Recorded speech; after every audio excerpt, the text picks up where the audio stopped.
Assalamualaikum warahmatullahi wabarakatuh. Bagaimana kabar kalian? Semoga kabar kita semuanya dalam keadaan fantastis. Ayo kita jalan-jalan ke Afrika.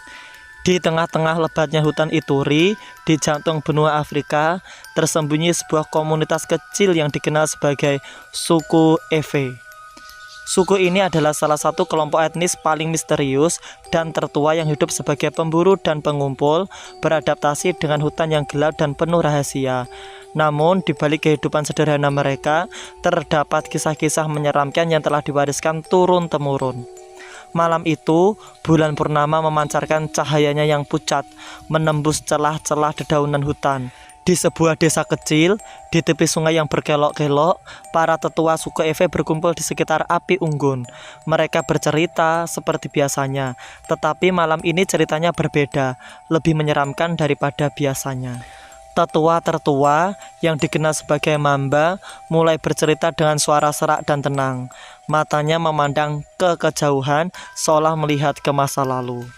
Dahulu kala, sebelum hutan ini penuh dengan suara burung dan hewan, sebelum manusia menjejakkan kakinya di sini, ada roh-roh purba yang menghuni setiap sudut hutan ini. Roh-roh ini bukanlah roh biasa. Mereka adalah arwah para leluhur yang marah, terjebak di antara dunia kita dan dunia mereka. Mereka dikenal sebagai Ndoki. Para pendengar, baik muda maupun tua, menahan napas. Mereka pernah mendengar tentang Ndoki, tetapi tidak pernah sejelas ini. Mamba melanjutkan ceritanya. Ndoki adalah roh yang berbahaya. Mereka mengincar siapa saja yang berani melanggar aturan hutan atau mengganggu keseimbangan alam. Salah satu cerita yang paling menyeramkan tentang Ndoki adalah tentang seorang pemburu bernama Kambale. Kambale adalah seorang pemburu yang terkenal di desanya. Ia dikenal sebagai pemburu yang tak kenal takut dan sangat terampil. Suatu hari, ia mendengar desas-desus tentang seekor kijang putih yang sangat langka dan dianggap suci oleh suku Ewe. Menurut legenda, kijang putih itu adalah penjaga hutan dan membunuhnya akan mendatangkan kutukan yang mengerikan. Namun, Kambale tidak mempercayai takhayul itu. Baginya, kijang putih adalah trofi terbesar yang bisa dibanggakan. Ia memutuskan untuk memburunya, meskipun para tetua desa memperingatkannya tentang bahaya yang mengintai. Dengan percaya diri, Kambale masuk ke hutan sendirian, membawa busur dan anak panahnya. Selama berhari-hari, Kambale mencari kijang putih itu. Hutan yang biasanya bersahabat mulai tampak asing dan mengancam. Suara-suara aneh terdengar dari balik pepohonan. Bayangan-bayangan bergerak cepat di sudut matanya. Namun ia tak mundur. Pada akhirnya, ia melihat kijang putih itu di tepi sungai, sedang minum air. Tanpa ragu, Kambale menyiapkan busurnya dan membidik. Ia menarik napas dalam-dalam, mengarahkan panah tepat ke jantung kijang tersebut, dan melepaskannya. Panah itu melesat cepat dan tepat sasaran. Kijang putih itu mengeluarkan suara melengking yang tidak biasa, lebih mirip suara manusia yang kesakitan sebelum terjatuh dan akhirnya mati.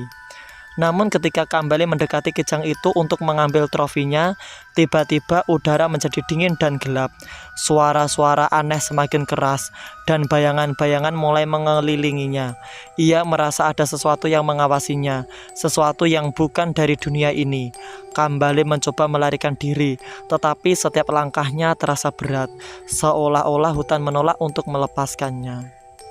Malam itu, Kambale tidak pernah kembali ke desanya. Penduduk desa yang khawatir akhirnya membentuk kelompok pencari. Mereka menyusuri hutan, mencari jejak Kambale. Mereka menemukan panah dan busur Kambale, tetapi tidak ada tanda-tanda tubuhnya. Di tempat kijang putih itu mati, mereka menemukan lingkaran besar di tanah, di mana tidak ada tumbuhan yang tumbuh, seolah-olah hutan itu sendiri terluka. Sejak saat itu, desas-desus tentang roh Ndoki yang marah semakin kencang. Penduduk desa mengklaim bahwa mereka sering mendengar suara Kambale yang memanggil dari dalam hutan, meminta tolong. Beberapa orang bahkan mengaku melihat bayangan Kambale dengan mata yang kosong dan penuh penderitaan, berkeliaran di sekitar tempat itu. Mereka percaya bahwa Ndoki telah mengambil Kambale dan mengutuknya untuk selamanya menjadi bagian dari hutan yang ia rusak. Mamba mengakhiri ceritanya dengan pandangan yang dalam dan serius kepada para pendengar muda. Ingatlah anak-anakku, Hutan ini tidak hanya rumah kita, tetapi juga rumah mereka yang lebih tua dari kita. Hormatilah hutan dan semua isinya, karena jika tidak, Ndoki akan datang untuk menuntut balas. Para pendengar terdiam, merenungkan kisah menyeramkan itu. Malam itu tidak ada yang berani keluar dari desa, takut akan bayang-bayangan di hutan yang gelap.